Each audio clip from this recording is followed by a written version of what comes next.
Oi pessoal, seja muito bem-vinda, muito bem-vindo a mais esse episódio inédito especial do podcast Sucesso à Brasileira. Eu sou o Celso Sberner, um consultor de tecnologia de pessoas e empresas há muito tempo. Tive o privilégio de conhecer muita gente interessante, com muito sucesso e continuar conhecendo pessoas assim para nos inspirar a ter mais sucesso. Eu estou muito animado com o nosso projeto aqui, Sucesso à Brasileira. Eu queria agradecer a audiência, os comentários, a quantidade de pessoas que têm nos assistido. E o objetivo é trazer pessoas inspiradoras para gerar um ciclo virtuoso e ajudar o nosso país a ter mais sucesso. Hoje eu tenho o privilégio de trazer aqui uma pessoa, um super profissional, um executivo de destaque que nos representa muito bem na América Latina e no mundo como um todo. Ele é diretor de software, de engenharia de software do Mercado Livre, além de ser professor, escritor, ele é músico, ele é pastor, ele é um cara que estuda muito. É um prazer receber você aqui, Thiago Oliveira. Muito obrigado pela sua presença, cara. Muita energia, né, nesta apresentação que acaba contagiando. E me sinto privilegiado de conseguir estar aqui, estar nesse programa, nesse podcast aí que vem com essa palavra sucesso, né? E até a gente começa a pensar o que é o sucesso, né? Sim. O que é o sucesso. Mas muito obrigado, Celso. E vamos conversar. Vamos sim. Obrigado. Você não mora em São Paulo, mora no interior, então fizemos você pegar um trânsito danado hoje cedo, então obrigado 2 vezes, né?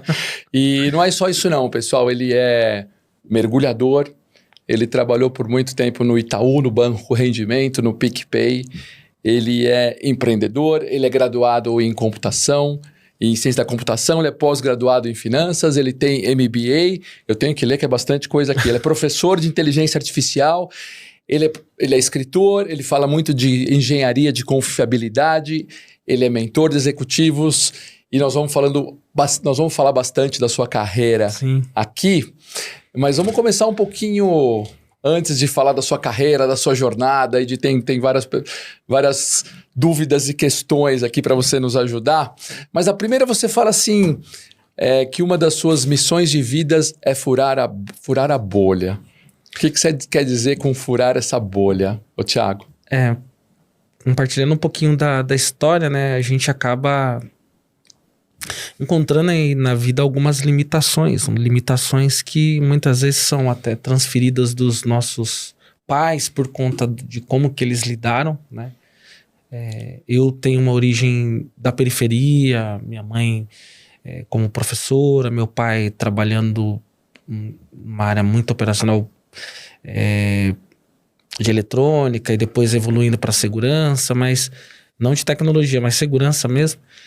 Então, às vezes a gente se vê em situações onde o que a gente escuta é que nunca vai poder acontecer para ti, para você não é possível, e limitando até mesmo o futuro de algumas pessoas. Então, desde quando consegui alcançar alguns passos na carreira e consegui encontrar um dos meus propósitos de vida, que vem justamente como impactar positivamente as pessoas através do conhecimento, entendi que eu tenho que multiplicar as coisas boas que acontecem e não reter. Porque quando a gente retém, a gente não consegue ajudar outras pessoas a também, que não tem essa mesma base, que não tem esses mesmos pensamentos, a dar o próximo passo, né?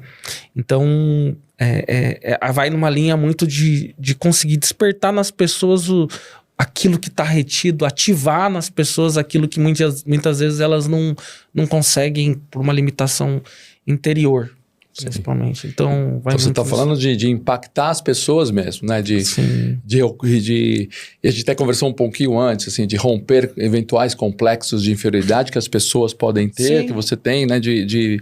E poder transformar isso em algo positivo. Sim, porque nunca nada é fácil. Sempre vai ser um pouco... não vai ser fácil, né, para muitas pessoas. Para algumas você pode conseguir alguns atalhos, mas mesmo essas algumas que conseguem alguns atalhos, chega um momento que os amigos, até mesmo os privilégios financeiros que a pessoa tem, não vão abrir todas as portas e muitas vezes vai estar travado, né? E até mesmo as pessoas que têm muitas condições, não têm muitas condições, fica complicado conseguir alcançar e ver locais onde eu pisei, onde eu piso, onde eu estou. Muitas vezes são locais que nunca meus pais sonharam, familiares nunca sonharam em estar. Podem até ter sonhado, mas nunca numa posição de destaque, mas de passeio, até mesmo trabalhar naquele lugar.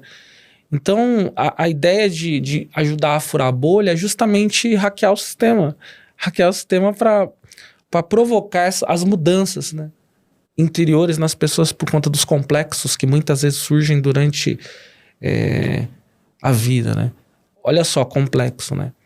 A gente sabe que a primeira infância, né, do 0 aos 3 anos, depois você começa a passar pela adolescência da infância, que vai dos seus 5 até seus 9 anos, e depois você entra na pré-adolescência mesmo, e depois dos seus 9 até os seus 11, 12 anos, depois você entra na adolescência. Onde eu quero chegar? Sempre a gente está passando por absorção do meio onde você está. Do 0 até os seus 3 anos, você tem a sua própria personalidade, Sim. Você tem a sua espontaneidade, mas depois dos 3 anos, na sua primeira adolescência, você começa a herdar a personalidade das pessoas que estão próximas de você. A personalidade com sonhos e até mesmo com desejos, mas muitas vezes com complexos. Sim. E com limitações. Sim. E aí crescem as limitações do você não pode. Você nunca viu ninguém da sua família ali. Você nunca viu nenhum amigo nosso ali. Então aquilo ali não é algo para você estar. Então isso que eu gosto de provocar, e eu gosto de ir até os locais onde as probabilidades de alguém conseguir alcançar é mais difícil. Por Sim. exemplo, como eu disse para você, eu vim de uma região periférica de Osasco. Então, eu vim da periferia de Osasco e eu faço questão de ir em locais assim para compartilhar o... É possível. Eu não vou falar que com muito trabalho você vai conseguir. Não. Existem algumas coisas que vão te ajudando, não apenas com trabalho, porque não é só executar que vai te fazer um bom profissional, mas também como você está fazendo. E isso no Brasil existe muitas oportunidades para ajudar a furar essa bolha, trabalhar com os jovens, né? Aqui, não só na periferia de São Paulo, mas no Brasil como um todo, né? Então, a gente tem que fazer isso, né? Porque senão o Brasil vai ficar sempre parece na mesma... E os jovens cada vez com mais dificuldade, né? Eu começo a pensar sobre quem é você, assim, uma autorreflexão. Quem você é sem que você tenha algo. É o ser e o ter. Porque normalmente, né, como você começou aqui a apresentação, o Thiago é um executivo, ele é um diretor, ele é isso, mas quem é o Thiago sem nenhum desses títulos? Muitas vezes a gente se preocupa muito em ter o título. Não tô falando que não é pra gente se preocupar com isso, mas na real, quem você é no momento onde ninguém tá olhando o seu título. Podem até olhar o seu título, mas como que você tá influenciando através daquilo que você conseguiu alcançar? Isso é o devolver para a sociedade. Porque o Brasil, um país com múltiplas raças, com múltiplas culturas, a forma como o nordestino, quem está no sul, o do norte, o do sudeste, pensa, tem aquela luta que todo povo brasileiro tem interna, que em qualquer lugar do mundo você vai enxergar essa luta, mas na real, qual é o seu propósito? Sim. Ter ou ser. E aí vem com esse pensamento de furar a bolha, de voltar à origem para justamente ser alguém que vai impactar a vida de alguma outra pessoa para que ela consiga ser e ter além do que ela tem. Porque o que mais é complicado encontrar hoje em dia são referências que parem e reservem parte do seu tempo para ajudar ou para aconselhar uma outra pessoa a encontrar os caminhos que muitas vezes não é fácil. Não são fáceis. E você acha, Thiago, que a gente está conseguindo arrebentar essa bolha? Você acha que a gente está progredindo no nosso país nessa direção? Eu vejo de forma muito positiva, principalmente com o avanço da tecnologia. Né? A tecnologia ela acaba sendo a ponte, não a barreira. Antes tínhamos a tecnologia como uma barreira, que se você não conhece a tecnologia, você não pode. Mas para conhecer a tecnologia, você precisava fazer um curso, você precisava estudar e ter livros de uma excelente universidade, de uma excelente faculdade. Mas hoje, com o advento da tecnologia, para você ser um bom desenvolvedor de software, você precisa ter uma coisa que é, claro, que é primordial, que é uma boa lógica de programação, mas você precisa treinar a sua mente para isso. Mas muitas vezes você não precisa fazer uma faculdade, você pode fazer uns cursos. E se você, Thiago, eu não tenho como nem pagar o curso. O YouTube hoje tem tudo. Tem tudo, YouTube. Muito mais fácil do que muito mais fácil do que alguns anos atrás. 5 anos atrás. Assim, vamos lá. Quando eu comecei, eu lia livros. Para aprender a desenvolver em Oracle, eu comprei um livro no sebo de Oracle. E fui lendo como criar Store Procedure, como criar todas as consultas, como criar toda a manipulação do Oracle, né, e operação do Oracle, lendo e fazendo teste, porque eu tinha acesso onde eu estudava. Onde eu estava fazendo um estágio que não tinha nada a ver com a minha carreira. Sim. Eu fiz um estágio na Caixa Econômica Federal para ajudar a liberar o fundo de garantia das pessoas. Eu fazia toda a triagem. E, pô, Thiago, que tempo que você estudava? A hora que eu não estava fazendo triagem, que não tinha pessoas no período da tarde na agência, eu tinha acesso ao computador, eu tinha acesso a como criar base de dados, eu conseguia criar algumas para fazer consultas. Então, vai muito de... Naquela época era via livro. Mas agora, com o advento da nuvem, você consegue criar ambientes por um período free, e você consegue simular, consegue ver vídeos e testar. Então, começou a ter mais acesso, até mesmo à internet. Antes não era todo mundo que tinha internet. Antes hoje não era... tá na mão, né? Hoje tá na nossa mão. Tem mais celular do que habitantes. A última pesquisa que eu vi tinha no mínimo 2 ou 3 para cada habitante do Brasil. Pois é. Então, você começa a perceber que a tecnologia contribuiu muito para o avanço para a gente conseguir furar as bolhas. Sim. Porque antes estava na mão de poucos. Mas com a popularização da tecnologia, com a popularização dos computadores, e até mesmo dos celulares, que são computadores que algum tempo atrás eles não tinham, os próprios computadores não tinham a mesma capacidade de processamento em um celular, então acaba disseminando mais e chegando a lugares onde seria impossível chegar.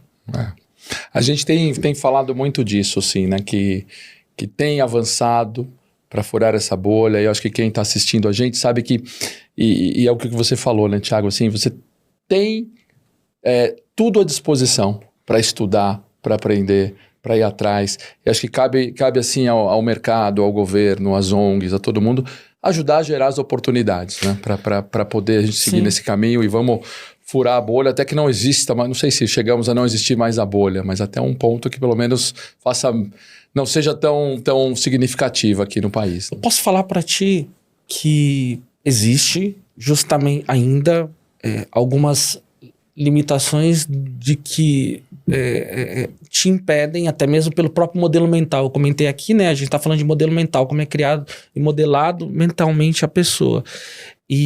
Mas volto naquele ponto de devolver um pouco para o mundo aquilo que você conseguiu alcançar.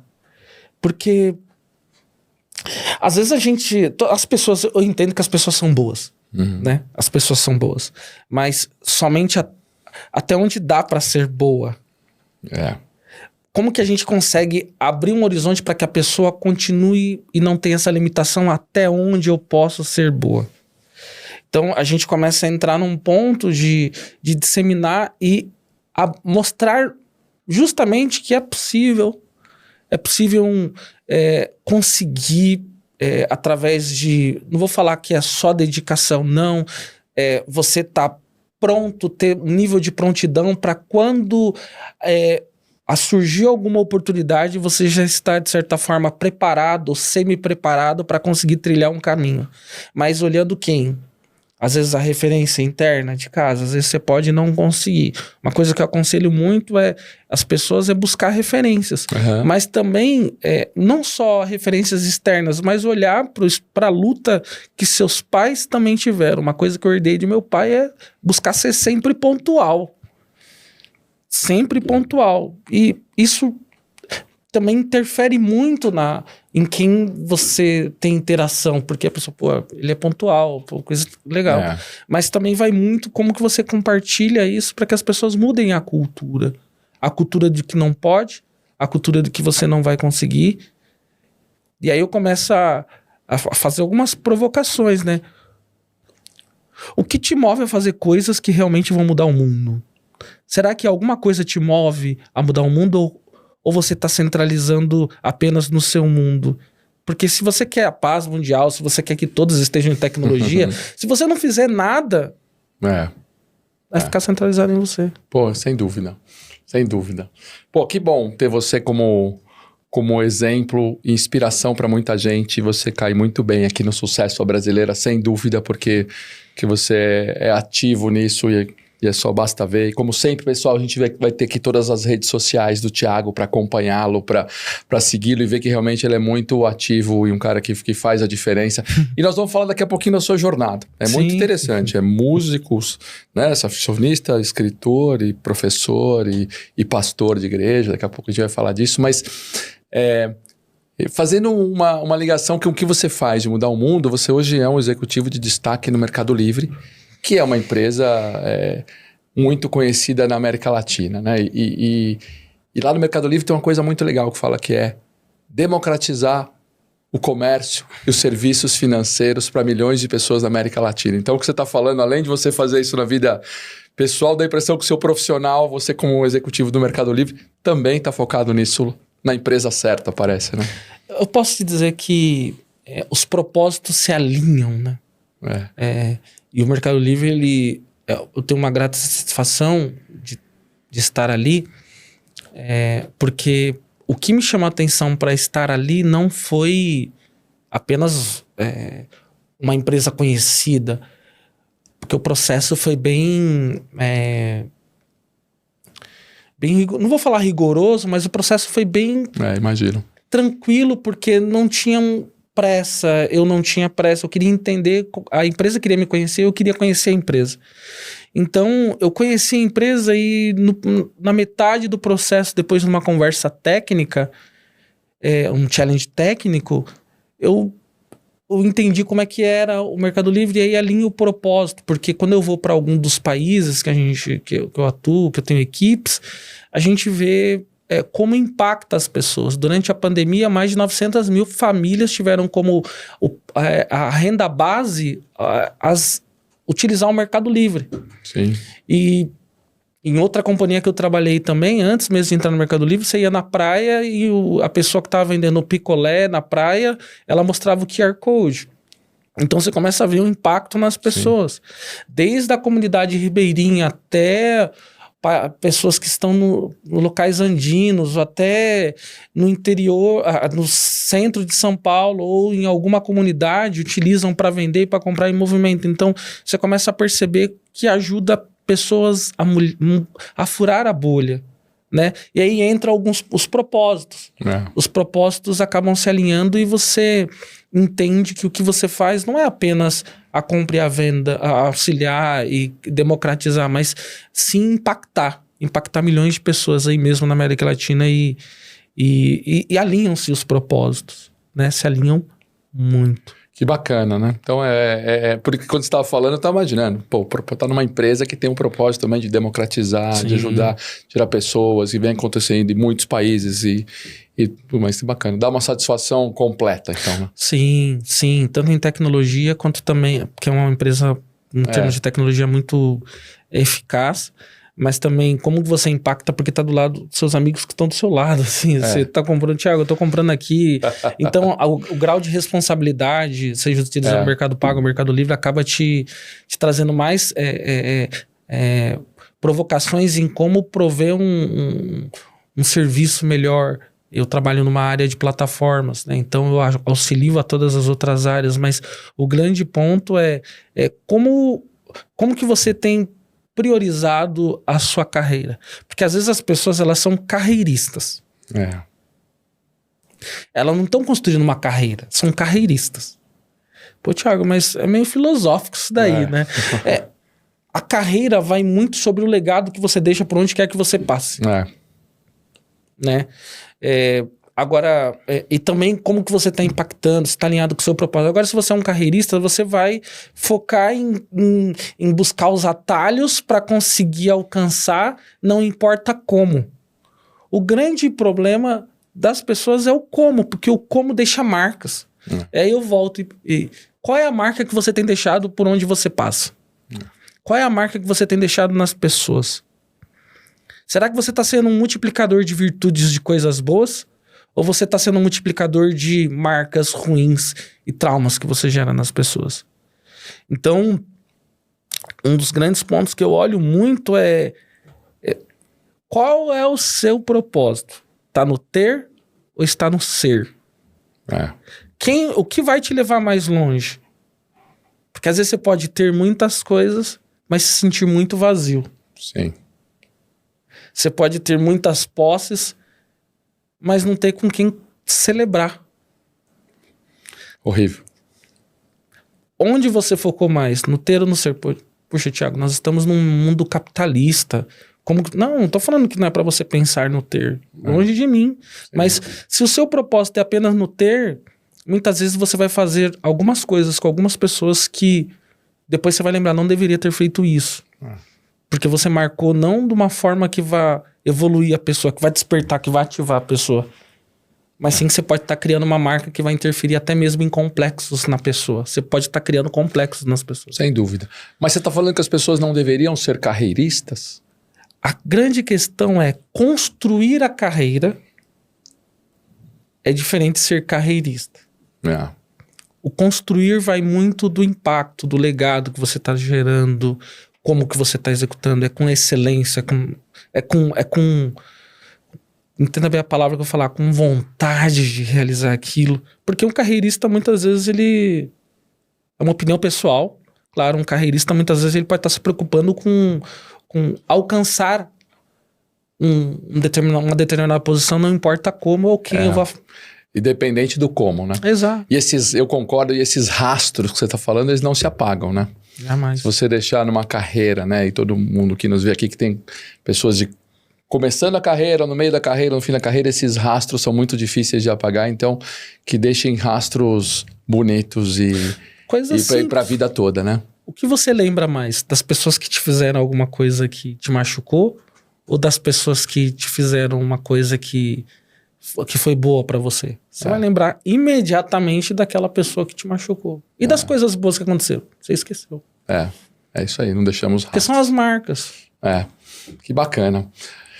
Vamos ter um momentozinho de tecnologia, porque, pessoal, o Thiago tem um destaque muito grande, né? Como em tecnologia, como desenvolvedor de engenharia, como um diretor de engenharia de software, uma das maiores plataformas aí que existe na América Latina, com certeza, né? E falando um pouquinho, traduzindo um pouco para o nosso público que não é de tecnologia e para os que são de tecnologia, né?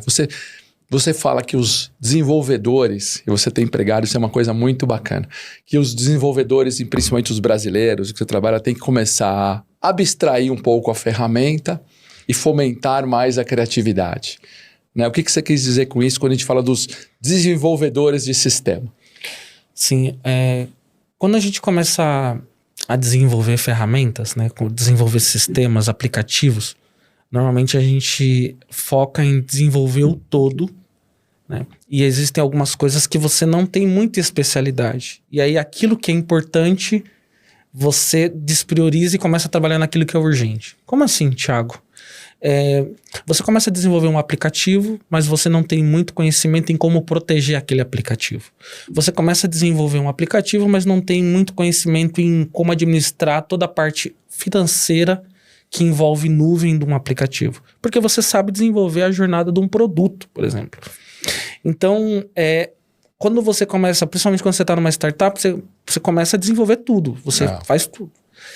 E algumas coisas acabam ficando vulneráveis porque você não tem especialidade e você não teve também como aplicar todo o seu conhecimento da jornada do produto da forma que você gostaria. Então, surgem vulnerabilidades na sua aplicação, surgem experiências ruins para o seu cliente, porque você muitas vezes é um desenvolvedor nato, mas você não é uma pessoa que sabe desenhar bem a operabilidade do sistema, a parte de experiência do usuário, né?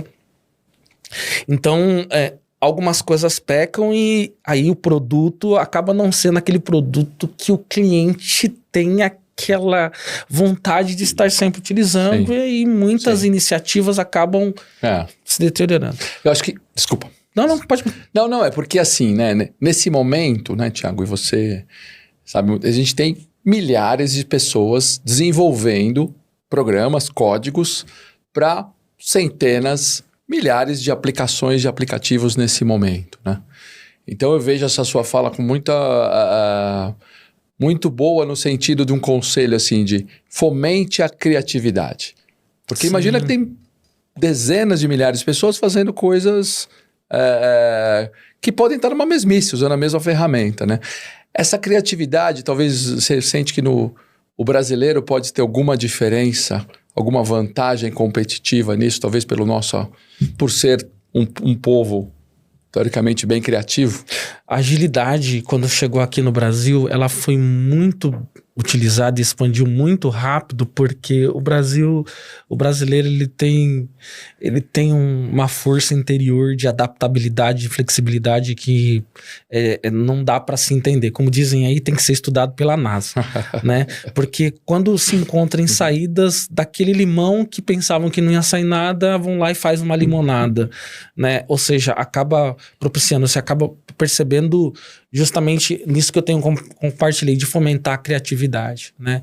Quantos brasileiros que começaram a trabalhar para fora do país, justamente durante o período da pandemia, porque uma nova forma de contratação no mundo eclodiu, trabalho remoto, não importando qual país, e a flexibilidade que a gente tem para conseguir lidar com ambientes hostis, até mesmo hostis que eu digo, não ruins, mas ambientes difíceis de conseguir trazer uma solução. Quando eu começo a falar sobre fomentar a criatividade e como desenvolvedor, que muitas vezes começa a trabalhar em várias áreas e acaba não trazendo o produto de uma forma de desenvolvimento de software de uma forma mais coerente, até mesmo com muita qualidade, a gente começa a falar em estratégia de platform engineering, a gente começa a falar de plataformas, né? Plataformas de desenvolvimento. Quando a gente começa a falar de plataformas de desenvolvimento, a gente utiliza as pessoas que têm um conhecimento pleno em uma determinada área para focar em criar componente de tecnologia para aquela determinada área, para aquela pessoa que está preocupada com a jornada não tem que se preocupar com aquilo que ela não é especialista. E aí, aquilo que ela não é especialista, ela não vai dedicar todo o tempo dela. Ela vai focar naquilo que é o core e que ela é especialista, aí sim, fomentando a criatividade. Fomentando a criatividade para que ela não tenha que fazer aquilo que ela não é especialista. Quando a gente começa a falar de DevOps, quando a gente começa a falar de SRE, a gente começa a falar de DevOps justamente para diminuir a lacuna que existiam entre o desenvolvedor e a operação. Sim. Muitas vezes as pessoas pensam que apenas, não, vamos colocar a ferramenta DevOps. Não é a questão da ferramenta, mas muitas vezes é reduzir o ruído, reduzir a lacuna que existe entre áreas de desenvolvimento e operação, para que eles entendam que todos trabalham para o mesmo fim. Ótimo. O cliente.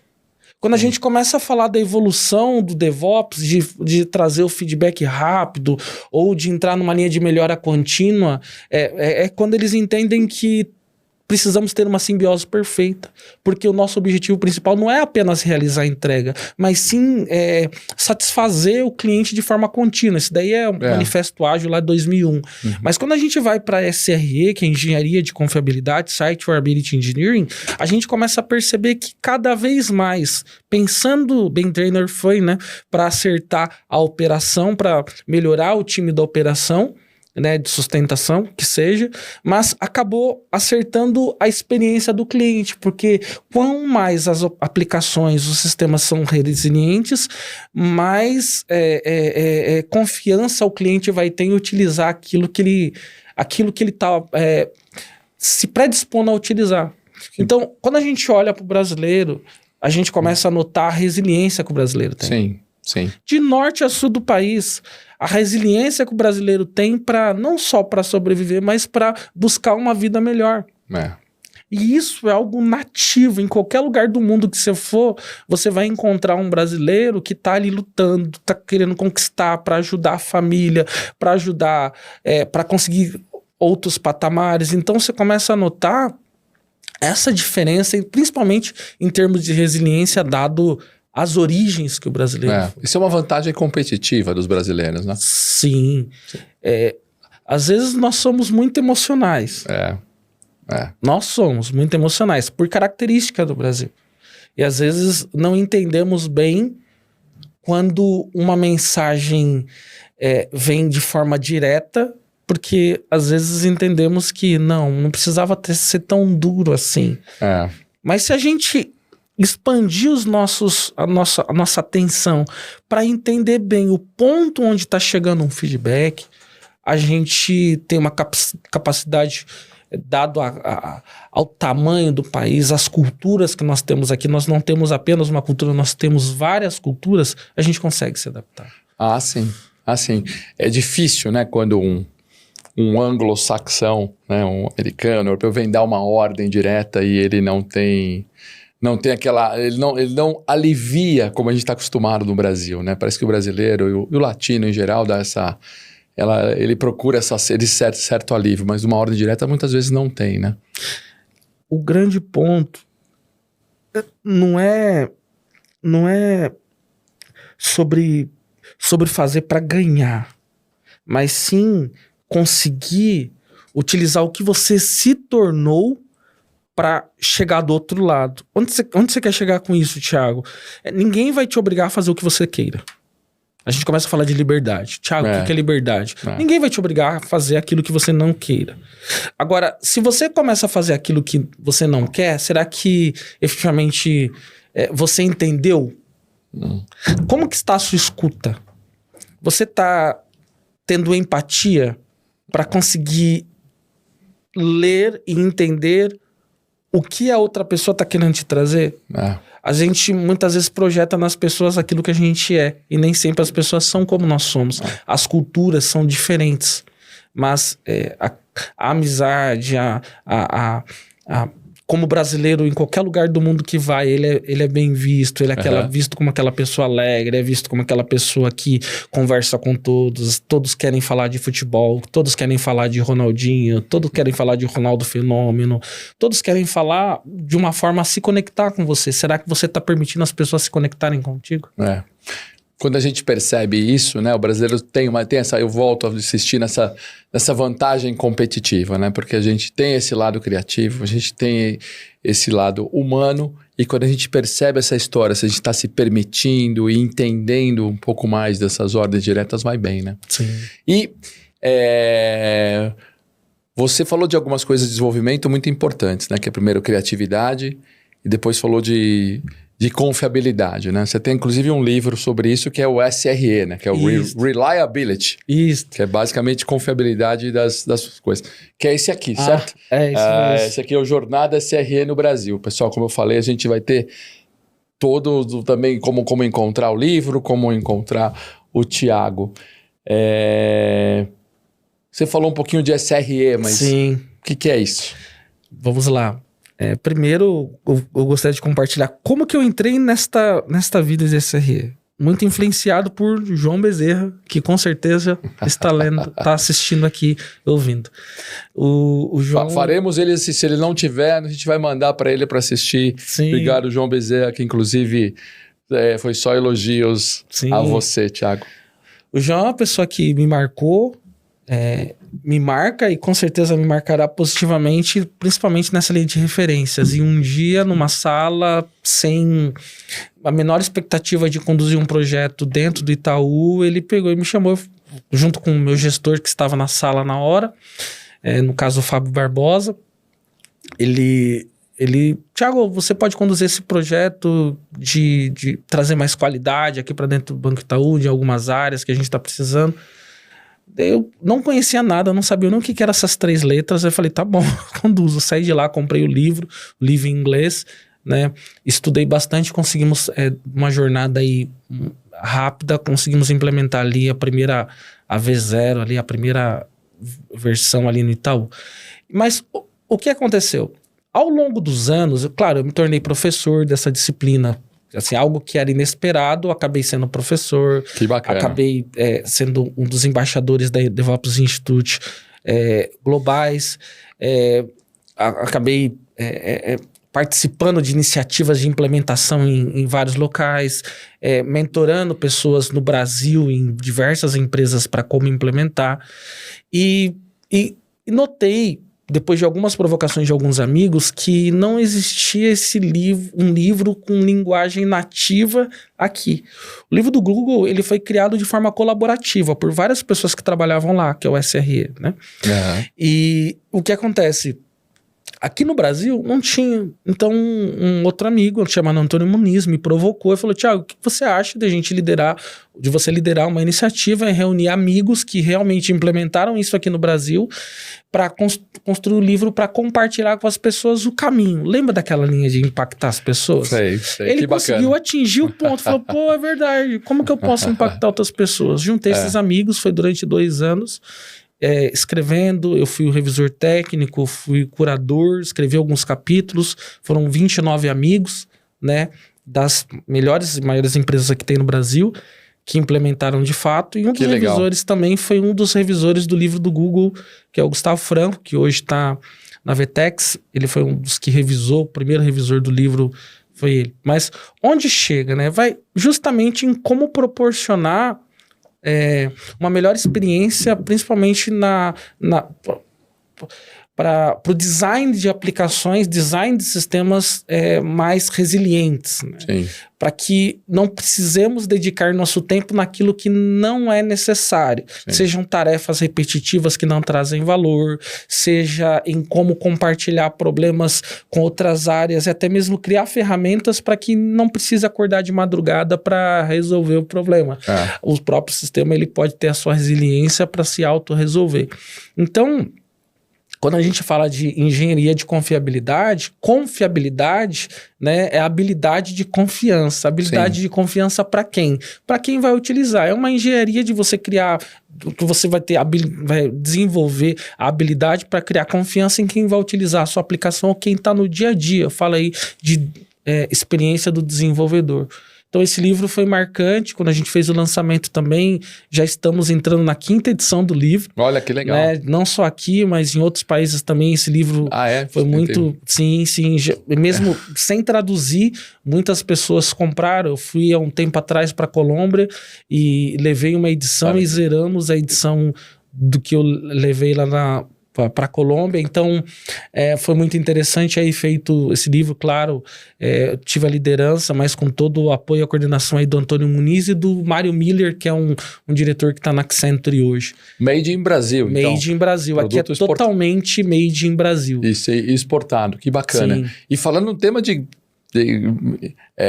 confiabilidade, né? De como ter alguma coisa que tem bom funcionamento e um comportamento adequado voltado para a tecnologia. A gente vai numa linha de disseminar. Lembra que eu comentei de influenciar? Disseminar as pessoas, né? Disseminar essa cultura, disseminar essa prática, né? Que bacana. Porque muitas vezes estava numa zona cinzenta. Muitas pessoas pensam que isso é só ferramental, né? É só compra uma ferramenta de observabilidade, compra uma ferramenta de alerta, contrata algumas pessoas que têm acesso ao ambiente de produto pronto, é um SRE. Não é mais, Não é só isso, além não. disso. É muito além né? disso. Que bacana. Fica mais essa dica aqui de um ótimo livro com o autor aqui, o autor à nossa frente. E mudando mais uma vez de assunto, né? Então você realmente quer impactar as pessoas, porque sim, o Brasil é um país cristão, né? De várias religiões e com muita gente cristão, mas isso acho que só isso talvez não bastava para você, né? E você também é pastor de igreja. Daqui a pouquinho eu vou perguntar para você, eu só quero como é que você arruma tempo para fazer tudo isso, mas você, além de tudo, é um pastor líder de igreja, né? Como conciliar tudo isso e mais essa atividade, mais essa função abençoada? Meus pais se conheceram dentro da igreja e, assim, muito desses valores que eu tenho de superação, de buscar aquilo que não é, aos meus olhos não é possível, foram muito influenciados pela religião. Sim. Né? Muito influenciados pela igreja que eu pertenço, a Igreja Assembleia de Deus Madureira. Né? Então eu cresci dentro da igreja com minha avó, com os meus pais, e muito do meu caráter, da minha essência vem sobre isso que eu aprendi. Que bom. Assim, eu até aconselho as pessoas a seguirem uma religião, seguirem algo que dê um propósito maior de vida para elas. Ótimo. Muitas vezes existem vazios que a gente quer preencher com atividade, ou com produtos, ou com bens, mas existe um vazio que é preenchido com algo que é maior do que a gente pode imaginar. Então eu aconselho muito, eu como cristão, são chamados, né? Existem alguns chamados, algumas vocações que são despertadas em contribuir e ajudar as pessoas, mas também ter toda a sua devoção. Sim. E a sua contribuição para alcançar algo maior. Então, meu pai, ele foi pastor, minha mãe sempre esteve junto, então...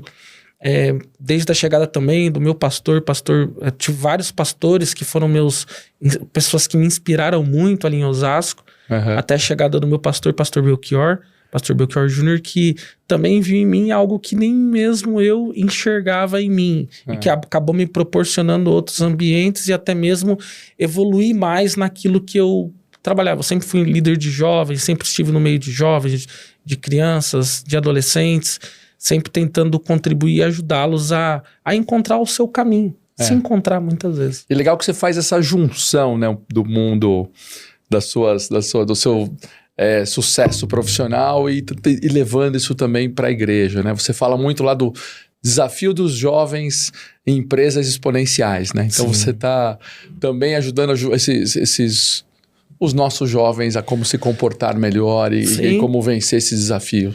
Eu costumo dar palestra em muitos lugares. Mais uma vez eu volto para a periferia, também na igreja. Eu gosto de contribuir, porque eu sou uma pessoa que cresceu e nasceu ali. Mas também existem muitos desafios que vão muito sobre valores e essência que muitas vezes nos deixam confusos e às vezes como lidar.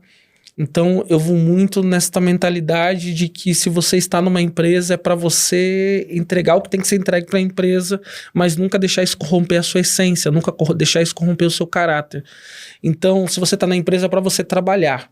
Você vai na igreja para adorar, para cumprir o seu momento com Deus. Então, eu gosto de trazer isso porque, inevitavelmente, as pessoas vão ter que buscar o seu ganha-pão. Então, como você conseguir trazer e ter excelência onde você está trabalhando sem corromper os seus valores? Então, eu vou muito nesta visão para incentivar a estudar, incentivar a buscar ser uma pessoa com excelência no que faz.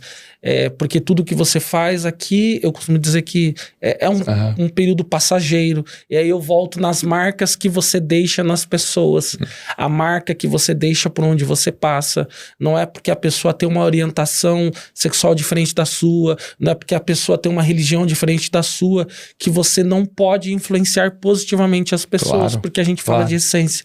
E às vezes as pessoas são muito puristas, algumas pessoas criam nós e eles, e que não é bem isso. Deus não criou nós e eles, ele criou o homem à sua imagem e semelhança, ou seja, todos nós, mesmo com todas as diferenças, somos imagem e semelhanças de Deus. Então, é essa visão que eu tento passar para todos os jovens, independente de onde eu vou, mais uma vez, que é possível alcançar, e outra, como que você está caminhando, o como, né? Isso. Muito, muito, muito legal. E sobre sua carreira, Thiago, né? Então você tem um bom tempo de Itaú, depois PicPay, Banco Rendimento e até chegar no Mercado Livre, né? Você sempre teve relacionado, sempre envolvido com tecnologia, desde o princípio.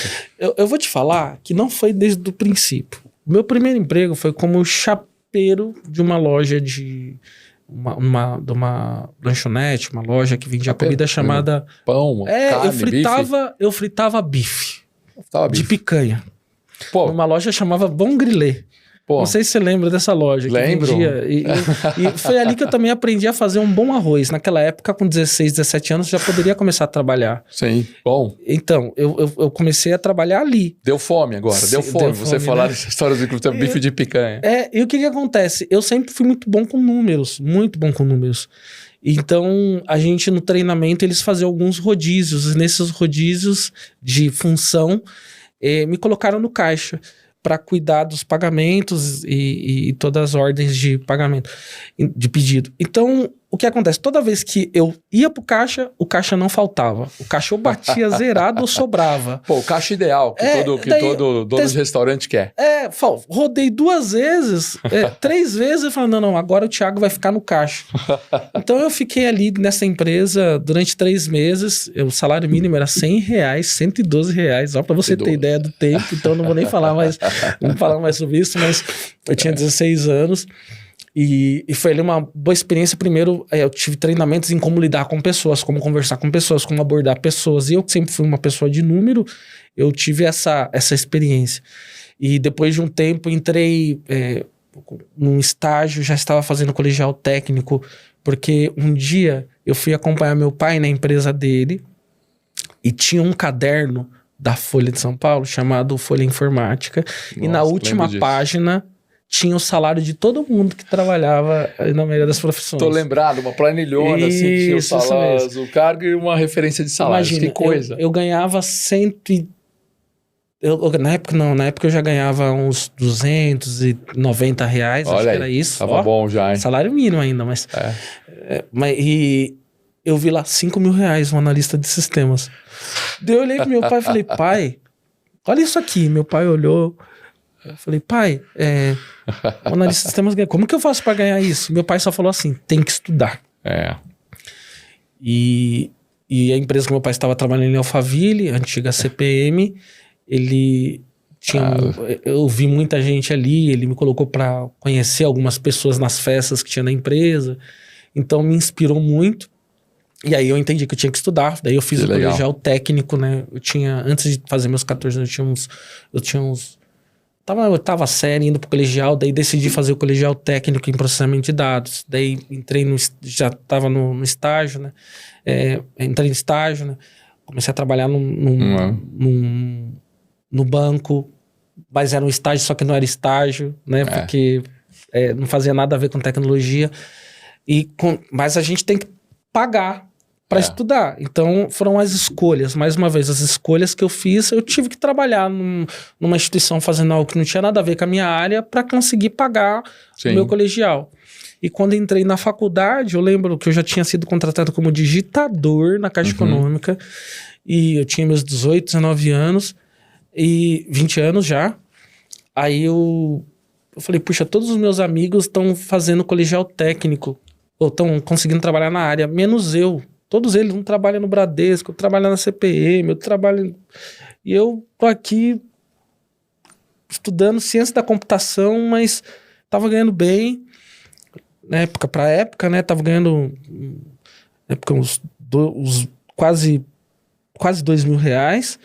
E tava bem, ganhava quase igual eles, tava bem, mas eu falei, puxa vida, qual vai ser o meu futuro, né? Se eu ficar trabalhando ainda só nisso. eu não vou conseguir alcançar onde eu quero chegar. Então, eu comecei a buscar estágio na área e encontrei um estágio até interessante que a empresa não existe mais, mas quero deixar aqui registrado para o Celso e para Ana, que eu lembro que foram até fazer a prova e tinha uma prova lá que tinha várias tecnologias, tinham tinham 20 pessoas na sala fazendo a prova, escrevendo. Eu olhei e falei, eu não conheço nada disso, eu não conheço Visual Basic, eu não conheço Dreamweaver, eu não conheço Flash, eu não sei essas linguagens, mas uma coisa eu sabia muito bem, que eu sempre gostei, foi lógica de programação, português. Era uma pergunta apenas de lógica de programação. Eu não conseguia fazer nenhuma das outras, mas eu consegui fazer essa com louvor. Essa eu falei, eu vou fazer essa muito bem feito. Tinha uma vaga. E eu fui aprovado porque eu fui o único que acertou a parte de lógica de programação. Ah, que legal. Porque eles me falaram, Thiago, você entendeu lógica de programação, o restante a gente ensina. Então aí começou a minha carreira, né? Trabalhei lá durante muitos anos, aprendi muito. Fui profissional 5 estrelas da Microsoft em desenvolvimento. Tive depois a oportunidade de sair de lá ganhando... Eu comecei a trabalhar lá, lembra que eu falei que eu ganhava quase R$2.000? Eu entrei nessa empresa para ganhar 290 de novo. De novo, deu um... Sabe quanto que era a faculdade? Passão para trás. Sabe quanto que era? 285 a mensalidade da faculdade. Tiago, como que você comia? Minha mãe me ajudava, né? Andei muito a pé, porque a faculdade era num local um pouco remoto, não tinha carro, então... andei de peru escolar na faculdade, né? Porque é um local mais à noite, eu saía à noite. Então, tive essas oportunidades. Só que daí, depois de alguns anos, aprendendo bastante ali, buscando ser com excelência, eu saí para ganhar mais de 6 vezes mais, né? Já abrindo uma empresa. Pra você ter ideia, no meu primeiro emprego eu não tinha nem empresa aberta. Um amigo, muito amigo meu, que é meu padrinho de casamento, eu sou padrinho de casamento dele, o Márcio. Ele me emprestou a nota fiscal da empresa dele para eu conseguir receber. Então, a gente foi sempre persistindo. Até que, depois de um tempo, eu tive a oportunidade de trabalhar numa empresa que trabalha em seguradoras. Me levou para Venezuela, na época boa. Quando a Venezuela era um país... petrodólar. Um país ainda bem significativo na América do Sul, né? É isso mesmo, eu tinha 22 anos, já era arquiteto de software. E aí, trabalhando com projetos lá na Venezuela, por instituições grandes que tinham ali, Citibank, Zurich. Que bacana. Né? Mas espera, deixa eu fazer uma pausa aqui, que tem muita informação aqui, né? Assim, então, pessoal, essa é uma constante dos nossos convidados aqui, não tem muito jeito. É estudar. Sim. Né? Você vê que o pai do Thiago falou assim, tá vendo esse salário aqui, analista de sistema, só tem uma forma, que é estudar. Estudar. Isso não vamos, você não vai mudar a sua carreira, nós não vamos mudar o país se a gente realmente não parar as pessoas forem atrás e forem estudar. E o segundo é força de vontade, né? Salta aos olhos que tem que ter aqui, não adianta só saber tudo. Exato. E não ir atrás e se esforçar. Não tem almoço grátis, exige muito suor, né? Em tudo que você colocar a sua mão, você tem que fazer com excelência. Que legal. Não adianta que... Eu costumo falar isso, até às vezes a palavra soa como uma palavra pejorativa, de não seja medíocre. O que é medíocre? É você viver na média. Isso é ser medíocre. O que eu tô querendo dizer, não queira viver apenas, mas Thiago, mas tá bom pra mim. Se você quer superar e você quer alcançar outros locais, você tem que... Não pode estar na média, você tem que estar acima da média, sempre à frente. Ó, pra você ter ideia, eu trabalhava nessa empresa e nessa empresa surgiu um problema com um profissional que estava em outro país e demitiram um profissional de lá. Ele voltou de lá demitido. E falaram, o presidente e o diretor me chamaram na sala. Acho que você deve conhecer o diretor, Fernando Barra. Ele trabalhou muito tempo na IBM. Ah, é? Ele trabalhou muito tempo na IBM. E um grande amigo. E o que acontece? O diretor me chamou na sala junto com o presidente e falou assim, Thiago, você conhece bem o sistema tal? Eu conheço muito bem. Você sabe todos os detalhes? Fez umas perguntas de detalhes. Não, respondi. Falei, tá bom. Thiago, você tem passaporte? Na hora deu um gelo na barriga. Falei, não tenho. Chamou o secretário e falou, corre, faz a solicitação do passaporte dele, já compra a passagem, emite, porque aquela coisa, acelerar para 3 dias, saiu o passaporte. Como assim? Thiago, você fala espanhol? Eu falei, não falo espanhol. Eu sei ler, mas não falo espanhol. Tá bom, então tá aqui um CD. Qual CD? Espanhol para brasileiros urgente. Aprenda em 5 horas.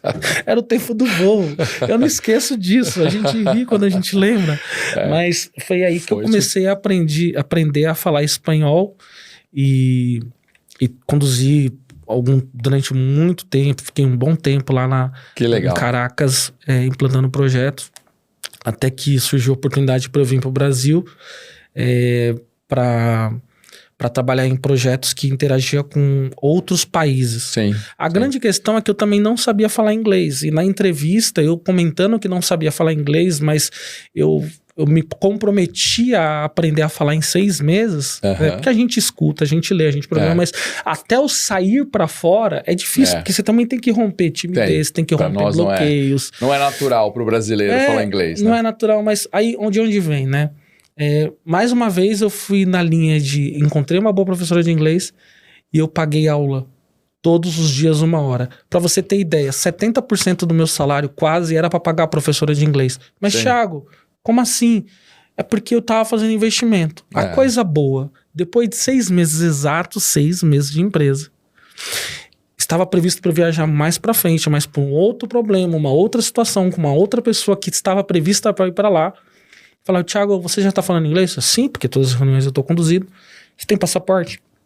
Já tinha passaporte. Agora você já tem, né? E pra China não precisar de visto. Então, Thiago, você vai pra China daqui 2 semanas. Que legal. Então eu fui pra China, fiquei lá 4 meses na China implantando o projeto. Diferente de tudo, imagino, né? Muito. Entre algumas coisas, né, que foi em 2008, 2007... 2006, mas um pouquinho antes de 2006, não tinha... Era difícil encontrar algum negro lá. 2006 na China, imagino que era diferente mesmo. E quando eu andava, as pessoas às vezes olhavam assim, nossa... Eu entrava no restaurante, às vezes o restaurante parava para olhar, poxa, não era normal. Mas foi muito... libertador estar num país sozinho falando outro idioma, com alguém que também não falava tão bem idioma, mas consegui dar sequência no projeto, entregar. Aprendi um pouco de mandarim na época para me comunicar, que eu fiquei lá quase 4 meses sem voltar pro Brasil. Já estava casado, 4 meses. Poxa. Mas deu tudo certo, voltei e depois fui para a Índia também, fiquei um tempo na Índia implantando projetos. Foi muito legal na Índia e muita interação, muita implantação. Convidaram para ficar lá também, não aceitei, quis voltar aqui pro Brasil. Mas o ponto principal foi as decisões que você tem que ter na sua vida, que eu queria ficar perto da minha esposa, né? Porque ficando 4 meses, 3 meses, eu pedi para ficar mais voltado pro Brasil. Sim. E aí eu entrei no mercado financeiro. Né? Comecei pela consultoria que eu trabalhava, que hoje é a Sinqia, mas antes era a Senior Solution. Eu comecei a entregar projetos em diversos bancos, né? Muitos bancos, aprendendo muito sobre o mercado financeiro, até que o Banco Fibra me convidou para ser colaborador lá. Fiquei um tempo do Banco Fibra. Tem um lado seu financeiro também aí, não só tecnologia, que bacana. Sim. Até que depois um gerente meu que estava no Fibra foi pro Itaú, ele me convidou, trabalhamos um tempo juntos, depois trabalhei em várias áreas, até depois, com o tempo, saí do Itaú e ir para a PicPay, da PicPay aliás, saí do Itaú, fui para o Grupo Rendimento, do Grupo Rendimento eu fui para a PicPay, mas sempre buscando... deixar uma marca positiva nas pessoas. Aquilo que a gente está falando, de rastros. Exato. De bons rastros, né? Tenho muitos amigos no Itaú, tenho muitos amigos no Rendimento, tenho muitos amigos na PicPay, tenho muitos amigos que eu estou construindo já nesses 2 anos que estou dentro do Mercado Livre. Mas o que eu vejo como principal, no Mercado Livre hoje, né, por exemplo, O idioma que a gente conversa lá diariamente é o espanhol, porque é uma empresa argentina, mas que está em toda a América Latina. O único país da América Latina que não fala espanhol é o nosso. O Mercado Livre está em 18 países, né? São mais de 58 mil colaboradores. Poxa, então, se você não fala espanhol, como que você vai conseguir se comunicar? É possível que eles também entendem o português, mas aquele espanhol lá da Venezuela, lá de 22 anos de idade, despertou novamente. Entendi. O CDzinho lá ajudou. Você tem um CD ainda, não? No CD eu procurei, tá na casa da minha mãe com certeza. Tem que achar de CD. Tem que achar que é relíquia, depois eu vou postar. É uma relíquia. Mas o ponto principal vem... Eu faço aula de espanhol. Durante todo esse período, parei só o ano passado, mas durante todo esse período da minha carreira fazendo aula de inglês. Aí vem me estruturando em certificações... Que bacana. Universidades, faculdades, como você comentou aí, pós-graduações, especializações. Fiz a última agora no IESE. Então, o ponto principal... E não vai parar, imagina. Não vou, que eu tô só dando uma pausa, porque eu tenho, nesse período, né, eu tenho minha esposa, eu tenho a Denise, né, e tenho 2 filhos, o Benjamin e o Tito, que estão numa fase da gente estar próximo deles, dessa primeira adolescência da infância, que tem que estar próximo, justamente para ajudar a formar os valores, formar os modelos mentais, mas... com certeza, início do ano eu estou estudando. Mas o grande ponto que a gente... Volto no que a gente estava conversando no início, né, na abertura. O que é sucesso? E o que você entende por sucesso? É uma palavra... é interessante porque o sucesso ele pode estar muito baseado nos seus valores. Ele está baseado nos seus valores, mas também no que as pessoas entendem como sucesso. Como eu disse, às vezes o ter pode ser visto como um sucesso. Ter muitas posses pode ser visto como um sucesso. Para outras, o sucesso pode ser ter um momento familiar muito bem estruturado, você ter amigos ao seu redor.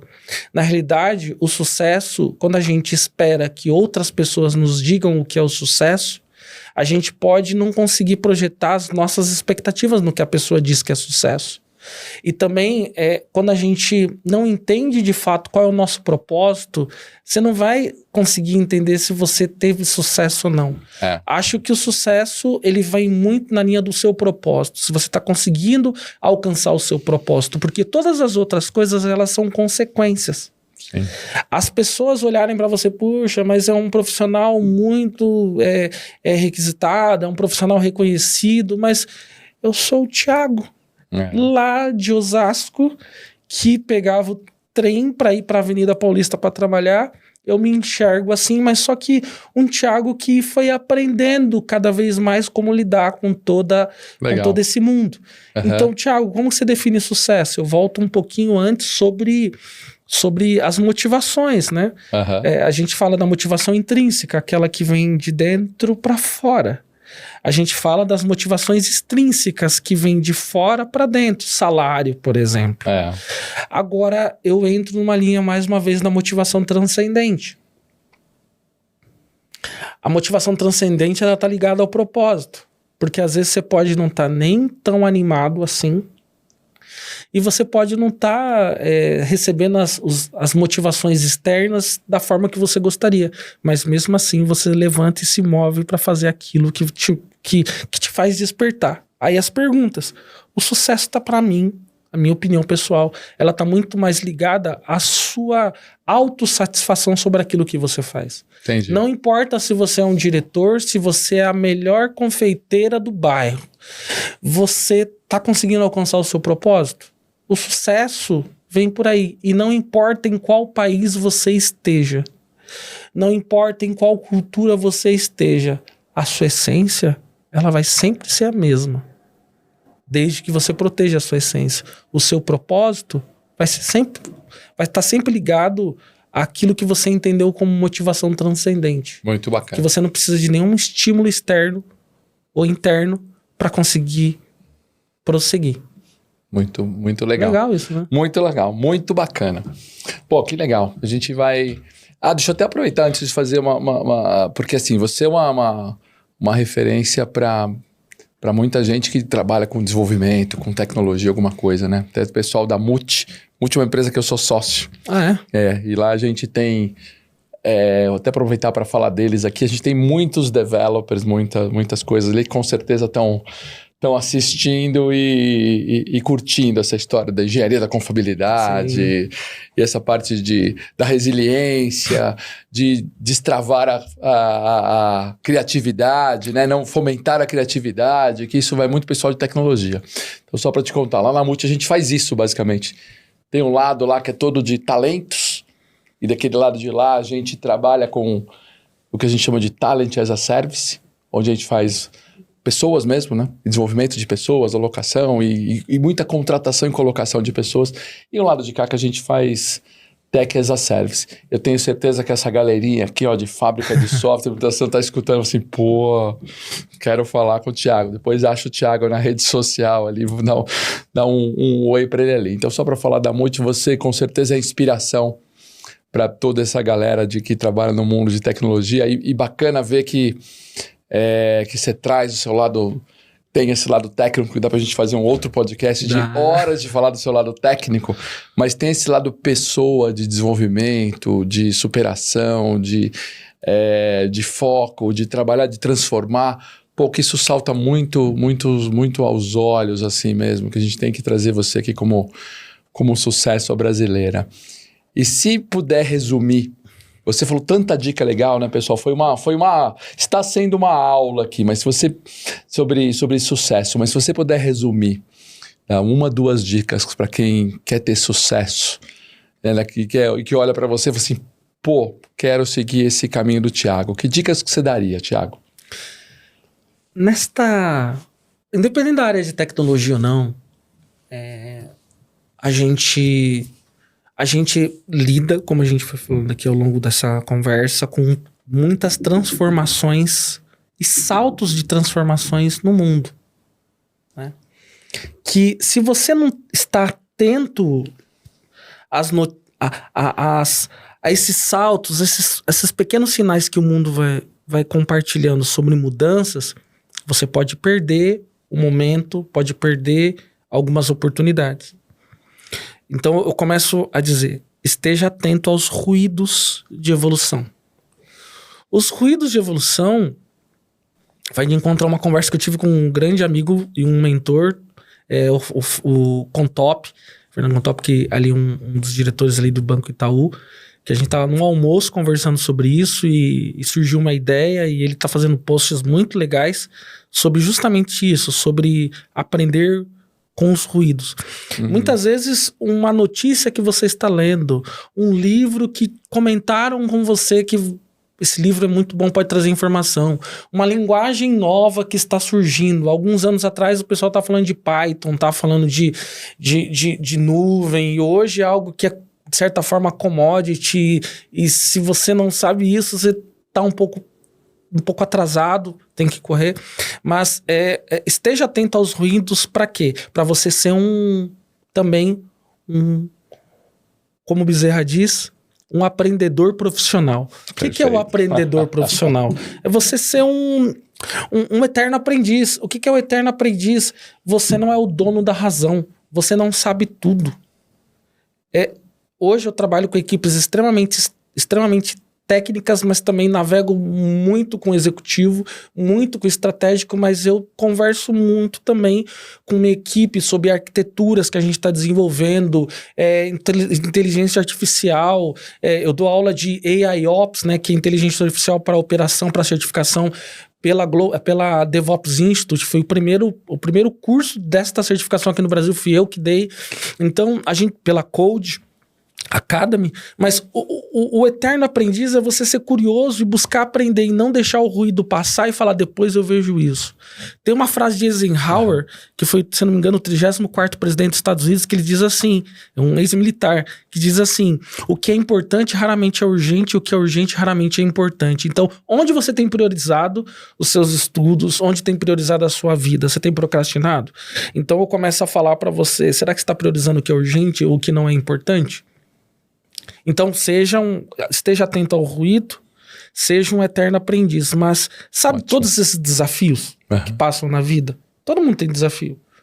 Todo mundo tem coisas a romper e aprender. Eu tenho. E todo dia eu me dedico para evoluir nisso. E não tem nenhum problema você não conhecer. Desde que você não fique cômodo deixando que a vida resolva por si só. Porque o problema não vai se autorresolver. Então, eu começo a olhar como esses desafios, as frustrações que você passa na vida, na sua área, seja de tecnologia ou não, você começar a transformar, como todo brasileiro faz, transformar aquelas frustrações, aqueles desafios em oportunidades. Seja em oportunidade de aprendizado, ou oportunidade de resiliência, ou a oportunidade de fazer melhor. Então, ao invés de olhar como um fracasso, você olhar como uma oportunidade para se autodesenvolver ou ajudar outra pessoa a desenvolver. Mas nunca se martirizar e deixar com que o complexo de inferioridade te domine. Porque muitas vezes o complexo de inferioridade, ele nos domina porque a gente projeta muita coisa. A gente projeta muita coisa. E se você tá mentalmente, espiritualmente bem, você consegue se ampliar. Sim. Aí eu começo a dizer, uma religião é importante. Eu sou cristão, mas uma religião é importante.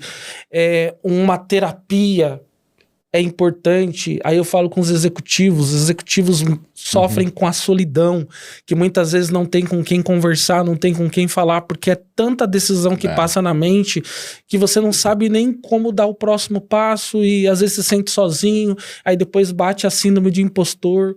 Um conselho que eu recebi de um outro amigo, que é o Jorge Ramalho: não se desconecte das pessoas. Às vezes você se desconecta das pessoas e aí não tem com quem conversar. E por último, eu tenho mais duas coisinhas. Ou você se adapta, ou você vai ficar para trás. Há 5 anos atrás, quando eu pensava... 6 anos atrás, 7 anos atrás, quando eu pensava em tirar uma certificação da AWS, olharam para mim e falaram: Thiago, por que você está tirando essa certificação? Por que você está buscando isso? Daí não tem nada a ver.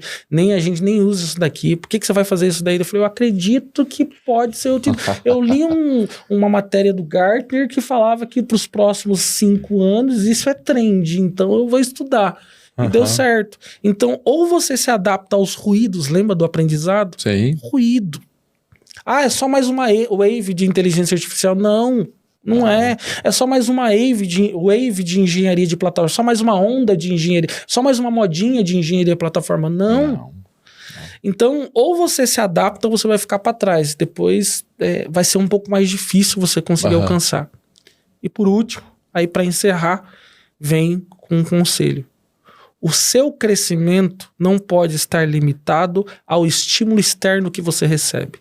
O seu crescimento tem que vir de dentro para fora. Lembra da motivação transcendente ligada ao seu propósito? Aí eu pergunto: você já encontrou o seu propósito? Porque é o seu propósito que vai nortear o seu sucesso. Forte, né? Forte. Forte e brilhante. Brilhante, Thiago. Pessoal, foi tanta dica legal que quem está assistindo vai ter que voltar um pouco, assistir de novo e tomar nota, porque falou de muita coisa legal, de ruído, de aprendiz profissional, né, de olhar as oportunidades, de agora pegar, de se adaptar ou vai ser deixado para trás, ir atrás dos seus propósitos, não perder os valores. Porque eu estou prestando atenção e vou também anotar essa história, porque é muito legal, Thiago. Acho que a gente tem aqui uma aula e uma coisa muito inspiradora para todos nós, né? Muito legal. Como eu falei para você, que se deixar nós dois conversando aqui, ia dar umas 4 a 5 horas. Sim, dá para falar. Bastante. Aí talvez eu tenha que já deixar, como o nosso tempo está terminando, ter um convite para você voltar, porque a gente não falamos ainda de você mergulhador, de você saxofonista. É verdade. Não, tem alguns assuntos ainda que eu te perguntar. Tem muita coisa aqui, então a gente vai ter que fazer outro, porque mas desde já queria agradecer. Agradecer você muito. Obrigado, muito obrigado mesmo. Acho que a frase que eu falei sobre Eisenhower, né, a gente priorizar o que é importante e não somente o que é urgente. Não estou falando que a gente tem que falar sobre urgente. Existem vários propósitos, assim, que latentes aí em vida, mas é importante você ter a sua zona de escape. E quando você começa a perguntar, muita gente me pergunta isso. Thiago, como você consegue fazer tudo isso ao mesmo tempo? Eu posso te dizer, eu não sei. Mas eu gosto de me planejar, eu sou organizado, eu gosto mesmo, eu tenho meus momentos, mas às vezes quando eu olho para trás e vejo tudo isso, eu falo, nossa, passei por tudo isso, passo por muitas coisas. Qual é o próximo passo do Thiago? São pensamentos que eu trago, mas o ponto principal é, Thiago, como você consegue fazer tudo isso ao mesmo tempo? Eu não faço ao mesmo tempo, mas eu não sei. E faz com excelência. Parabéns. Não, queria agradecer muito. Você é um baita sucesso brasileira, viu? Thiago, muito obrigado pela sua presença. Muito. Faremos outro, porque ficou faltando coisas aqui para te perguntar que depois a gente faz. Obrigado, Celso. Obrigado pelo convite. Esse espaço é um espaço importante até mesmo para que a gente consiga encontrar as referências.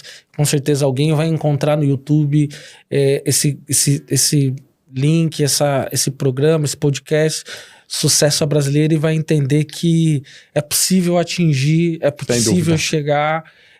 Exige muita dedicação, ninguém vê o que está por detrás, nos bastidores, né? O que eu contei algumas coisas do Thiago que muitas pessoas veem, mas parabéns, uma conversa muito confortável, uma conversa que com certeza, se tivéssemos o tempo, 1 hora foi pouco. Ficaríamos outros aí um bom tempo, mas muito obrigado. Obrigado a você pela presença, é isso aí. Galera, é isso, que episódio com muito conteúdo, é um super sucesso brasileira que eu tenho o prazer de receber aqui. Então aproveite e já clique, inscreva-se aqui no canal, recomende para os seus amigos e nos vemos por aí. Valeu, galera. Obrigado.